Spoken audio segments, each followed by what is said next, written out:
ሰላም ጤና ይስጥልኝ። የተወደዳችሁ የሰለዳ ሚዲያ አድማጭ ተመልካቾቻችን እንዴት ቆያችሁ? ለዕለቱ መራርጠን ወደ እናንተ ለማድረስ ያዘጋጀናቸው አዳዲስ ትኩስና ወቅታዊ መረጃዎችን ይዘን ቀርበናል። መረጃዎቻችን እየተከታተላችሁ እስከ ፕሮግራማችን ፍጻሜ ከኛ ጋር እንድትቆዩ ከወዲሁ በታላቅ አክብሮት ጋብዛለሁኝ። በቪዲዮው ላይ ያዳመጣችሁት ንግግር እያደረጉ ያሉት እናት ጀነራል ታደሰ ወረደ በትናንትናው ዕለት በራያ አላማጣ ከተማ ባደረጉት ስብሰባ ላይ የተናገሩት እጅግ አሰቃቂ ንግግር ነው። ንግግሩም እንደሚከተለው ተርጉመን አቅርበነዋል። እዚህ ጋር የተሰበሰበው ህዝብ ልጁ ግንባር ላይ ያለ ነው። ልጆቻችንም ትግራይ ትስዕር ማለትም ትግራይ ታሸንፋለች እያሉ መስዋዕትነት ለመክፈል ተዘጋጅተው እየጠበቁ ነው። ምንድነው እያስፈራን ያለው?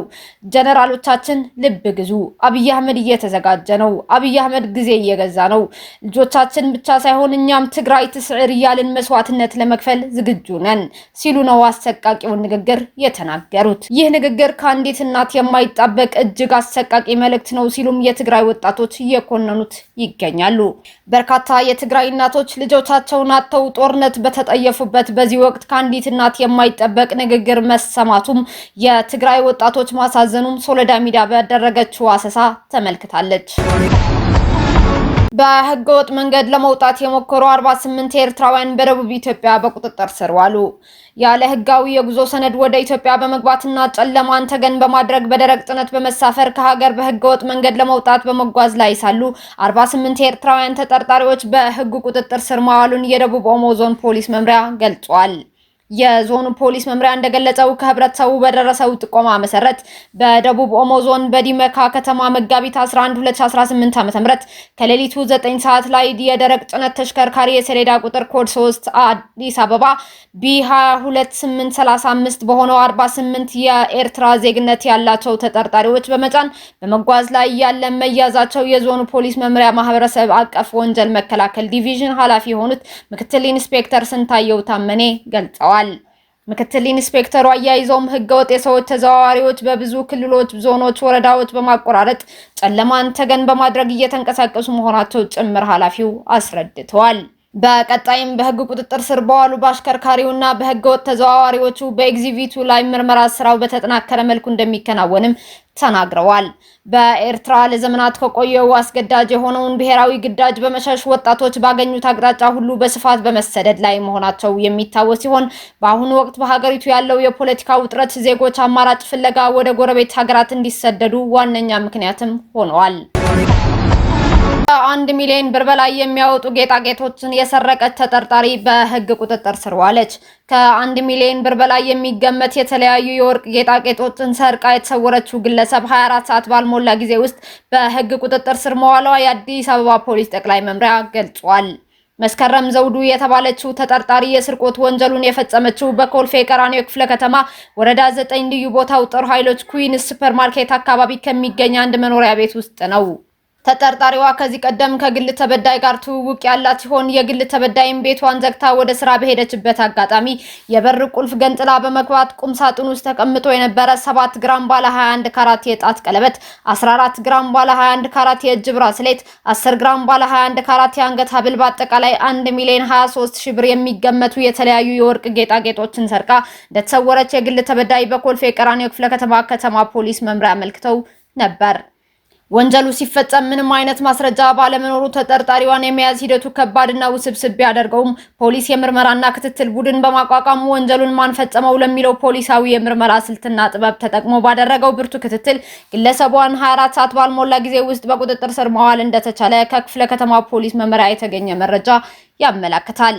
ተጠርጣሪዋ በቁጥጥር ስር ከዋለች በኋላ ከተሰረቁት ንብረቶች ውስጥ 2 የጣት ቀለበት እንደተገኘና ቀሪውን የአንገት ሐብልና የእጅ ብራስሌት የት እንደሸጠችው በተከናወነ ምርመራ የማስፋት ስራ በአጭር ጊዜ ውስጥ ወርቁንና የተሸጠበትን 500 ሺህ ብር ማስመለስ መቻሉንም ፖሊስ ገልጿል። የተሰረቁ ንብረቶችን ሙሉ በሙሉ በማስመለስ በተጠርጣሪዋ ላይ አስፈላጊው ምርመራ እያተጣራባት እንደሚገኝም ተጠቅሷል።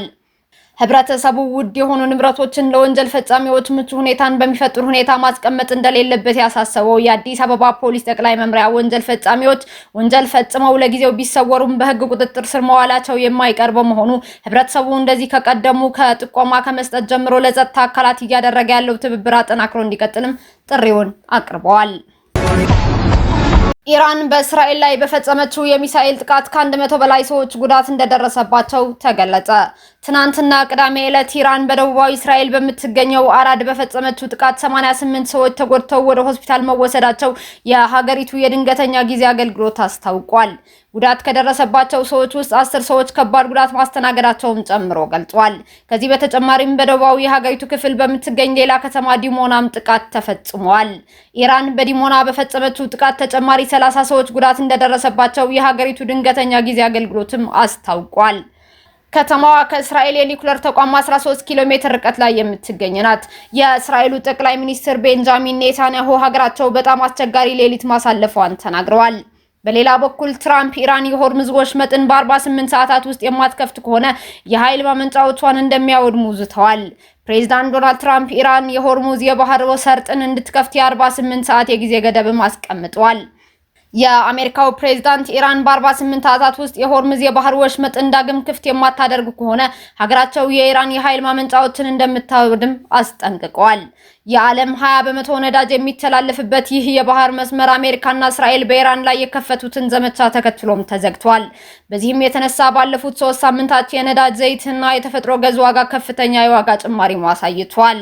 ትራምፕ በማህበራዊ ሚዲያ ገጻቸው ላይ እንደ አውሮፓውያን አቆጣጠር መጋቢት 21 መልእክቱን የለጠፉ ሲሆን ኢራን እስከ መጋቢት 23 እኩለ ሌሊት ድረስ የጊዜ ገደብ ተሰጥቷታል ማለት ነው።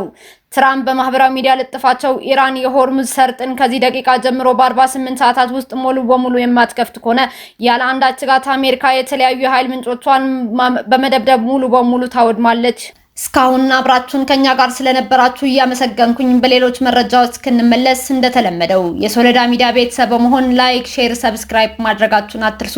አዳዲስ ትኩስና ወቅታዊ መረጃዎቻችን በቶሎ እንዲደርሷችሁ የደወል ምልክቷን ይጫኑ።